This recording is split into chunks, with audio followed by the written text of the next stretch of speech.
I'm a little more high than I intended to get. Yeah, your eyes are a little bit red. Well, we're Wow. being honest. It's okay.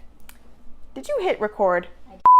Hello and welcome back to The Rubber Soul. Thank you guys for joining us. Today we will be talking about the latest release from Miss Kehlani, singer out of Oakland, California, SweetSexySavage.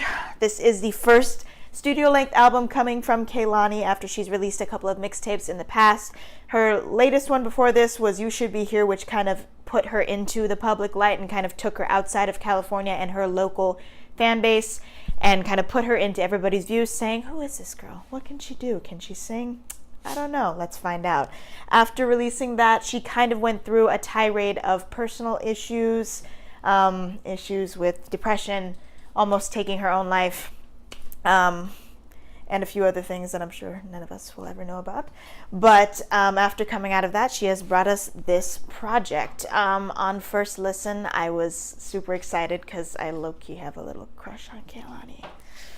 So I was really excited to listen to this. But, so starting off the intro, which I am in love with, I didn't realize until I had already downloaded the streaming app album from Apple Music. I do intend to buy it later, but that there is actually quite a few of these type of skits and spoken words throughout the album. They are just not on the streaming version, so if you want to listen to those, please download it from iTunes, buy it, support the girl. First album.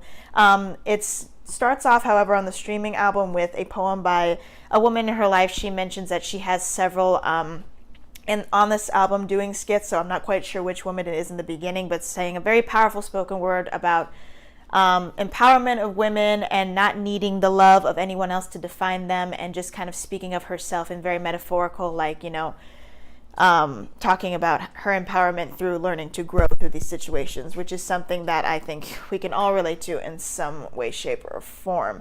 After that, we go into a relatively long track list. This album does run a little bit over an hour. I love the variety going into this. The production is nearly flawless. It's a lot of very classic R&B style. Some delve into funk a little bit, and there's one that even has kind of a dance influence drop in it before it goes into the chorus, but most of it is just some good old school mixed with new school R&B, a lot of hitting kicks and snares, nice little bass lines throughout. Most of these songs I very much enjoyed. However, there are a few moments where I did get a little bit turned off to it. Unfortunately, like I've said in previous reviews, R&B does lend itself to be a little bit on the corny side when it comes to lyric choice.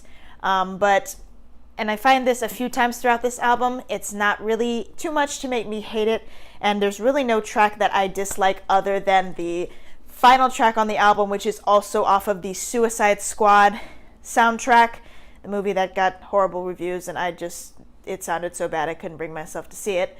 And it is Gangster, and I do not like this track. I'm not really particularly sure why. There's nothing too terrible about it, but I do find it rather bland, and it just kind of screams, I just made this for a movie. So I really don't understand why she had to put that on the album. In my opinion, she could have easily left it off, and it wouldn't have even been anything different. But she did receive part of the Grammy nomination that Suicide Squad did receive for her song on that.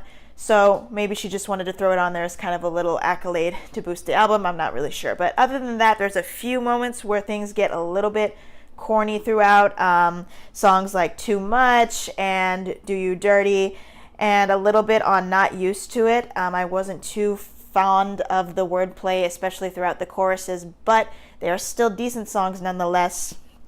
And really, those were the only issues that I have with it. But the good definitely outweighs the bad on this album. It is more of a mature, kind of confident Kehlani coming to us. It's not so much of the kind of begging for love and please pay attention to me and oh my heart type of songs that we've seen in the past, which reflected, I assume, where she was at the time. But now we see a lot more kind of braggadocio lyrics, a lot more of confidence, a lot more of talking about love in a positive light and kind of displaying herself as like the confident one, kind of the player, the one who's kind of in control of the relationships, as opposed to being the one being controlled, as the themes did say in her previous mixtapes. So I very much enjoyed that. The whole album is sang beautifully. Really, I did see a little bit of weaknesses looking back at You Should Be Here, there was a few points in the album. Whoops, camera died again. Sorry about that, guys. Anyway, as I was saying, the whole album here, I really believe is sang beautifully. You can really see the growth in her voice as opposed to her old mixtapes. I really love the way that she's pushing her voice on certain songs. The strongest vocals by far are definitely in one of the later tracks in the album as she kind of builds throughout. Hold Me by the Heart. There's a wonderful key change at the end of the song right before the last chorus that really just kind of takes her voice to that next level, and she really just kind of lets it go. I really appreciate that. I really appreciate when an artist is able to see that, like, there's still, even though that they may have made it, quote unquote, there's still room to improve, there's still room to grow, and there's still room to push. So, after that, we go into Thank You, which is another one of the tracks that I love on this album. Very acoustic beginning, almost sounding like it has a cajon in place of the kick and snare. Love that. One of the few tracks on the album, in fact, it might be the only track on the album that is not speaking directly of love in a boyfriend to girlfriend type of way, a relationship status type of way. It's really just saying thank you to everybody in her life that has helped her get to where she is. Throughout the album, there are a lot of songs that I enjoyed for different reasons. Undercover being one of them. This is really a nice little throwback to Akon's I Got You from back in the early 2000s. It's really well sung. Also, I just love that it might be potentially rumored to be about a girl, so call me. And that I really do enjoy that track. It's got a very poppy kind of tropical type of beat to it. Love that. Not used to it. Even though I wasn't a very big fan of this album, this song, compositionally or lyrically, I really enjoyed the way that the beat went, how it opened with a very kind of classic swing, jazz-sounding piano melody and some horns to accompany it, and then kind of goes into a trap beat to what she normally would kind of sing to. Escape is another great one. This is another one where she starts building up. This is about midway through the album where she starts building up her vocals and really getting confident and pushing the envelope. It's very stripped back. It's more of a ballad of the record. Most of them are kind of ballad-like, but this is a little bit more on the slower end. Got a very 90s style guitar melody. Really enjoyed that. Moving on down, we get to my personal favorite track on the record, and that is Get Like. At first, I really couldn't tell you why I enjoyed this song. It was so different from everything on the album. It's very bubbly, it's very poppy, it's very light and happy, and it's very bright. And I really can tell how the joy and happiness that she gets from singing this song, and it really carries throughout the vocals. The intro has a very interesting instrumental on it. My girlfriend wonderfully pointed out that it sounds like a very deep clarinet kind of put with a little distortion over it. I really enjoyed that intro, and I loved it. It's just so fun. I just love listening to it. It's absolutely wonderful. And that's really the whole theme of the album. You know, it's not anything too deep.